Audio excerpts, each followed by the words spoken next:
네, 이번 시간은 양도소득세 신고, 납부 등에 관한 쟁점 설명드리겠습니다. 자, 우리가 이제 세금을 받아내는 방법 총 세 가지가 있죠. 그래서 신고 납부라고 해서 취득세, 등록 면허세라고 하는 것이 중심. 그다음에 양도소득세까지, 물론 종부세도 12월 15일까지 신고 납부를 납세 의무자가 선택할 수 있는 경우도 존재한다. 한편 보통징수라고 하는 것은 이런 논리 구조가 되는 거죠. 이 보통징수라고 하는 것은 재산세라든가 종부세 이런 것이 바로 보통징수의 대상. 종합소득세도 신고 납부에 해서 하여튼 뭐 그렇다 치고, 지금 또 하나가 이제 특별징수라고 하는 것이 있었죠. 그래서 주민세 같은 것을 우리가 예시를 했던 바가 있습니다. 종업원에게 급여를 지급하는데 바로 그때 주민세 납세 의무라고 하는 것이 성립한다라고 했었고요. 법인 등에서 직원들한테 월급 줄 때 주민세 미리 떼고 주죠. 자, 이런 게 그 돈을 과세관청에다 납부를 하게 됩니다. 이게 특별징수에 관한 주제가 되겠습니다. 그래서 주로 우리가 논의하는 것은 신고납부와 보통징수라고 하는 것이 주된 논의의 쟁점이 되게 됩니다. 자, 신고납부 관련해서는 항상 나오는 키워드 가산세라는 개념이 있었죠. 그래서 이 가산세라고 하는 게, 자, 무신고 가산세라고 하는 거, 100분의 20, 사기 등이 매기게 되면 100분의 40, 그 다음에 과소신고 가산세라든가, 그 다음에 초과 환급 가산세, 납부 불성실 가산세, 이런 것들이 존재하죠. 그래서 우리 가산세 관련한 부분은 가장 기본 조세 총론에서 논의하게 되는 영역이 무신고 가산세 100분의 20이라고 하는 거, 취득세 파트에서는요 미신고 전매라고 해서 납부월세액의 100분의 80을 가산했던 사례들, 특수한 경우 중가산세라는 개념이 있었고요. 장부 미보존 100분의 10이라고 하는 것이 있었죠. 한편 등록면허세에서 가산세 관련한 쟁점으로는 원래 등록면허세 신고 납부를 해야 되는데 납부만 하면 신고 납부하는 것으로 본다 해서 무신고 가산세 등은 문제가 되지 않는다, 이런 게 이슈가 됐었고요. 이미 시험 문제 쟁점이 됐던 거 종부세 관련해서 12월 15일까지 신고 납부를 선택할 수 있게 되는데, 만약에 저렇게 신고했다 그러면 그때는 과소 신고 가산세라는 것이 문제가 되게 된다. 이런 것들 공부하셨어요. 자, 그 다음에 이제 양도소득세액의 신고 납부 무조건 한 문제 나온다고 생각을 하셔야 됩니다. 자, 이 양도소득세 신고 납부 얘기는요, 우리가 앞에서 공부했던 개념과 좀 특이한 논리 구조가 있죠. 그래서 우리 소득세 납세 의무의 성립 시기라고 하는 것은 과세 기간이 끝나는데 납세 의무가 성립한다. 그럼 이제 이 논리에 따르게 되면 1월 1일 날 자신의 자산을 사실상 유상으로 이전했을 때 양도소득세 12월 30일 끝날 때 납부 의무가 성립하게 됩니다. 그러면요, 세금을 안 내는 사람은 겁나 많을 겁니다. 세금을 안 내려고 안 내는 게 아니라 그 양도소득세 안 낸 상태에서 뭔가를 해. 근데 그 돈이 다 날라가 버렸어. 그럼 세금 못 내는 거잖아. 그래서 이 양도소득세의 경우에는 분명히 과세 기간 끝났는데 납세 의무가 성립함에도 불구하고 바로 이 과세 대상 자산을 이전한 날의 말일부터 원칙적으로 2개월 이내 예정 신고 납부라는 제도를 두고 있습니다. 그래서 실질적으로는 그 자산을 양도한 날이 속한 달의 말일부터 2개월 내에 미리 양도소득세 내야 됩니다. 그래서 이게 좀 독특한 논리 구조예요. 자, 그래서 이제 관련한 쟁점들 한번 확인해 보겠습니다. 그래서 먼저 양도소득세를 신고 납부하려면 계산해 봐야 되죠. 먼저 양도차익 계산하게 됩니다. 자, 양도차익 특정되게 되면 여기서 장기 보유 특별공제를 뺀 양도소득 금액이라는 것을 뽑아내게 될 테고요. 여기다가 기본공제액 빼게 되면 양도소득 과세 표준이 계산이 됩니다. 그리고 나서 여기다 세율 곱하게 되면 양도소득 산출세액이라는 것이 나오게 됩니다. 자, 그럼 이제 세금 내야 됩니다. 그래서 우리가 두 가지로 접근을 하게 됩니다. 그래서 예정신고 납부라는 개념과 확정신고 납부라는 개념 두 가지로 대별을 해보게 됩니다. 그래서 원래대로 치면요, 과세 기간이 끝난 데 다음에 우리가 종합소득세 같은 경우 5월 31일까지 내야 되거든요. 그럼 동일한 논리 구조로 양도소득세도 5월 3 다음에 양도한 날에 속한 달에 해 다음 연도에 양도소득세 내야 되는데, 그걸 나중에 예정신고 납부라고 부르게 됩니다. 자, 예정신고 납부부터 확인을 해보겠습니다. 그래서 좀 기네요. 그래서 의무라고 해서 예정신고를 할 의무, 그 다음에 예정신고한 다음에 납부를 할 의무, 사실은 동시다발적으로 이루어지겠죠. 먼저 신고 기한이라는 개념을 확인을 해보게 됩니다. 엄청 기네요.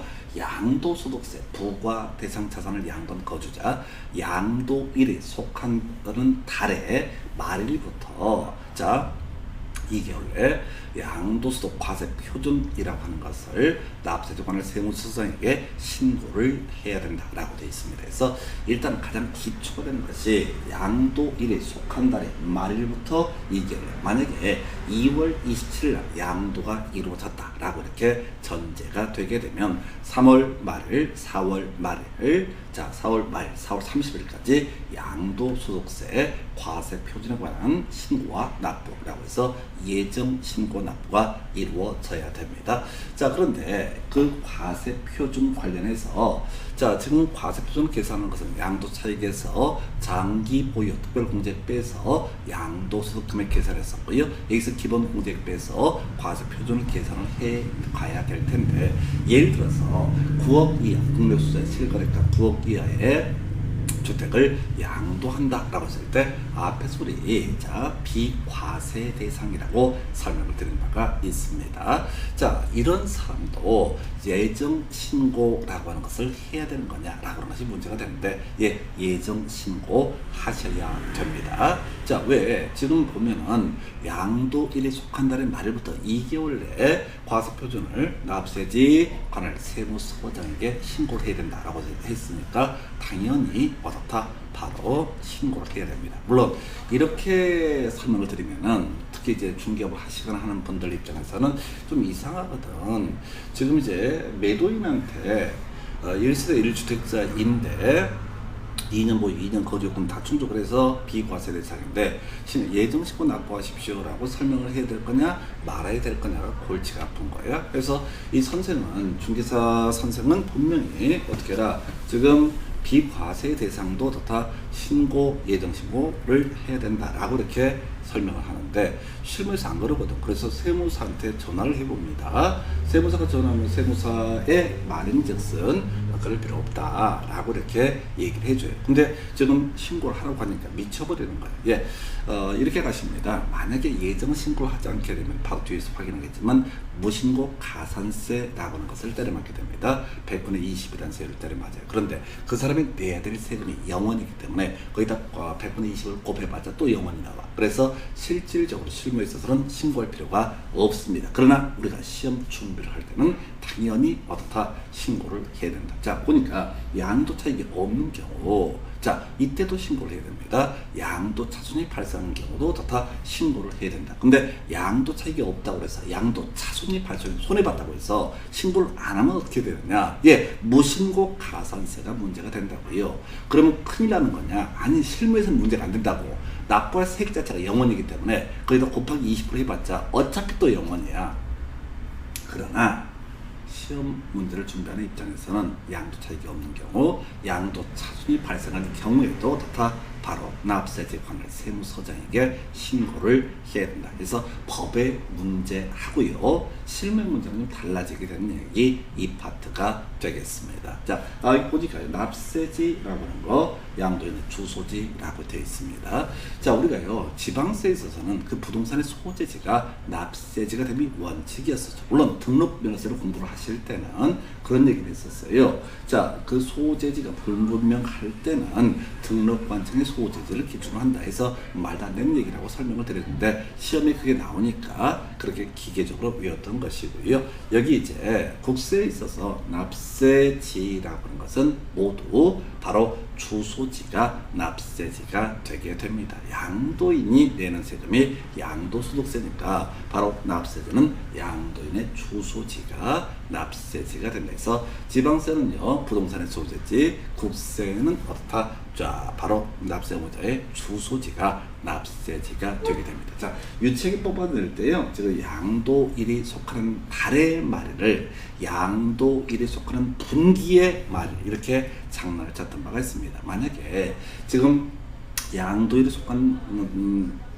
날에 양돌이 속하는 달의 분기의 말이라고 하면 우리가 이제 1년은 4개로 쪼갤 수 있죠. 1분기, 2분기, 3분기, 4분기에서 2월 26일 날 양도를 했다. 그럼 분기의 말일이 되면 3월 31일이 되게 될 겁니다. 예, 그래서 그날부터 2개월 이내니까 5월 31일까지 신고 납부를 한다. 이런 게 아니라 그 양도일에 속한 달 2월 26일이면 2월의 말일부터 2개월 내에 바로 과세표준을 납세에 관한 세무서장에게 신고해야 된다. 이렇게 가게 됩니다. 그래서 자, 하여튼 요런 파트는 사실 큰 답이 되는 그런 주제는 아니야. 분기라든가 달 대신에 분기 이렇게 장난질을 하고 있지만은 이걸 갖고 답을 뽑을 가능성은 상당히 낮고요. 어찌됐든 워낙 기초가 되는 개념이라서 설명을 드렸습니다. 자, 그 다음에 이제 납부, 가산세 얘기해야 되죠. 아까 설명드렸던 주제입니다. 그래서 자, 지금 양돌이 속한 달의 말일부터 2개월 내에 신고해야 된다라고 이렇게 되어 있는데, 안 하면 어떻게 해야 되느냐? 신고가 됐으니까 무신고 가산세라고 하는 것이 문제가 되게 됩니다. 그래서 자산 등을 양도한 자가 예정 신고를 하지 않은 경우 무신고 가산세라고 하는 거 기본적으로 100분의 20이라는 세율을 적용을 하게 되는 거죠. 그래서 바로 무신고 가산세가 적용되는데, 아까 양도 차손이 발생하거나 차익이 없거나 또는 비과세 대상이거나 이런 경우에는 분명히 법에서는 무신고 가산세라는 것을 적용을 한다라고 되어 있지만은 실질적으로 납부세액이 0원이기 때문에 안 해도 별 문제는 되지 않습니다. 이 정도가 예정 신고 의무라는 개념이 되게 됩니다. 자, 그럼 이제 납부라고 하는 것도 나오게 되겠죠. 그래서 예정 신고한 다음에 납부를 해야 돼요. 그래서 거주자가 예정 신고할 때는 예정 신고 산출세에서 감면세를 뺀 세를 납세지 관할 세무서 등에게 납부를 해야 된다라고 이렇게 되어 있죠. 그래서 우리가 주로 공부해왔던 것은 산출세액이라는 개념, 그 외에 여기서 감면세액 등을 빼게 되면 뭐 총결정세액 이런 용어를 쓰는데 큰 의미는 없고요. 자, 신고만 해서는 될 것이 아니라 뭘 해야 된다? 납부도 해야 된다. 만약 신고만 하고 납부를 하지 않게 되면 납부 불성실 가산세라고 하는 것이 문제가 되게 됩니다. 그래서 가산세 큰 쟁점은 안 돼요. 그래서 자산 등을 양도한 자가 예정 신고를 한 다음에 납부를 하지 않은 경우 납부 불성실 가산세라고 하는 것이 적용됩니다. 이거 몇 프로입니까? 몰라. 우리가 아는 것은 무신고 가산세 100분의 20이라고 하는 것만 정확히 알고 계시면 됩니다. 자, 여기까지가 예정신고 납부라고 하는 개념과 관련된 영역이 됩니다. 자, 근데 이제 납부에서 파생되는 개념이 뭐가 있냐라고 했을 때 바로 분납이라고 하는 것이 하나의 논의의 쟁점이 되게 됩니다. 자, 분할납부라고 하는 거. 자, 요게 이제 양도소득세 파트에서 한 50% 정도를 차지하고 있는 출제 포인트가 되게 됩니다. 자, 우리 취득세나 등록면허세는 분납의 문제 발생할 여지가 없습니다. 상대적으로 금액이 좀 작기 때문에. 그 다음에 재산세 분납할 수 있었죠. 종부세 분납할 수 있었습니다. 재산세는요, 자, 납부세액이 250을 초과하게 되면, 자, 2개월의 범주 내에서 분납할 수 있다. 이렇게 설명을 드렸어. 그래서 250 초과 500이하면 250을 초과하는 금액만 분납할 수 있었던 것이고요. 그 다음에 500 초과하면 납부세액의 50%까지 분납을 할 수 있다. 자, 종부세 납부세액이 250을 초과하게 되면 6개월의 범주 내에서 분납할 수 있다라고 설명을 드렸습니다. 똑같아요. 250초가 500 이하가 되면 250을 초과하는 금액까지만 분납할 수 있을 것이고요. 대신 재산세는 2개월에, 종부세는 6개월에 이렇게 되어 있었죠. 그 다음에 이제 500을 초과하면 납부세액의 50%까지 분납을 할 수가 있다. 둘 다 별로 중요하지 않습니다. 분납에 관한 출제 포인트가 되는 것은 바로 양도소득세 파트에서 출제 쟁점을 삼아요. 그래서 우리가 재산세 할 때 설명드렸던 주제 중에 하나가 물납이라는 개념이 있었죠. 과거에 이 양도소득세와 종부세에서도 물납 제도가 있었지만 지금 현재가 폐지가 됐어요. 그래서 물납에 관한 쟁점은 재산세 영역에서 출제 쟁점, 납부세액이 재산세 1,000만 원 초과한다. 그리고 그 지자체 관할구역 안에 있는 이 물건으로 물납을 할 수 있는데, 자기 마음대로 할 수 있는 것은 아니고 물납 허가 신청이라는 것을 해서 과세 관청에서 허가를 해주게 되면 어떻다? 물납이라는 것이 가능한데, 그러면 그 부동산, 그 물납하는 물건의 가액이라고 하는 건 감정가라고 하는 것을 기준으로 판단을 하게 된다. 관련한 쟁점으로서 만약에 물납 허가가 나중에 떨어졌어. 그랬을 때 바로 가산금 등은 문제가 되지 않는다. 원래 이제 가산금은 연체 쓸 때 연체에 해당하는 부분인데 가산금 문제가 되지 않는다. 이런 내용들을 우리가 재산세 물납파트에서 지적을 해드렸던 바가 있습니다. 자, 어찌됐든 분납에서 가장 중요한 쟁점이 되는 세목은요, 양도소득세. 내용 간단합니다. 1000만원 초과라고 하는 거에서 1000만원 초과, 그 중에서 1000만원 초과 2000만원 이하가 되면 1000만원 초과하는 금액만 분납할 수 있게 될 것이고요.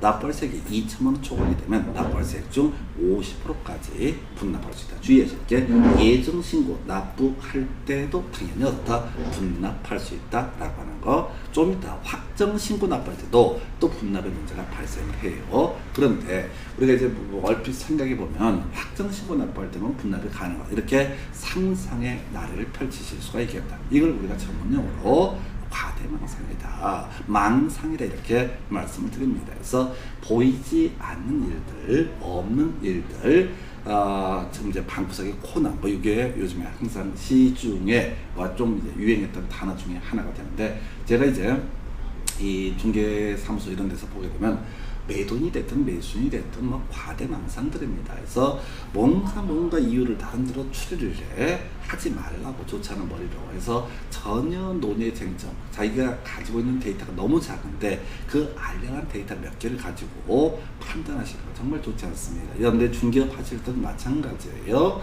여기 이제 복덕방에 쭈그려 앉아있으면 맨날 막 망상을 해. 혹시 저 사람이 저래서 그러진 않을까? 그런 거 없어. 그냥 마음에 안 드니까 안 사는 거고, 마음에 안 드니까 임차인 안 되는 거고, 임대차에서 또 매도인이 또는 임대인이 싫다고 얘기를 하면 그냥 성질머리가 들어온 거야. 그걸 가지고 뭔가 논리적으로 막 따져 물으려고 그래. 이제 머리에 멍을 들어간 사람들이 갖는 함정이 뭔가 이렇게 정리를 하려고 그래. 아니야, 그게 또라이인 거야. 이렇게 생각해 버리면 산이 되게 간단해져요. 그래서 여러분들이 시험도 마찬가지입니다. 제발 상상의 나를 펼치지 마시라. 여기 주어진 이 데이터도 여러분 두뇌로는 외우는 게 거의 불능에 가깝다. 왜? 내가 경험해 봤거든.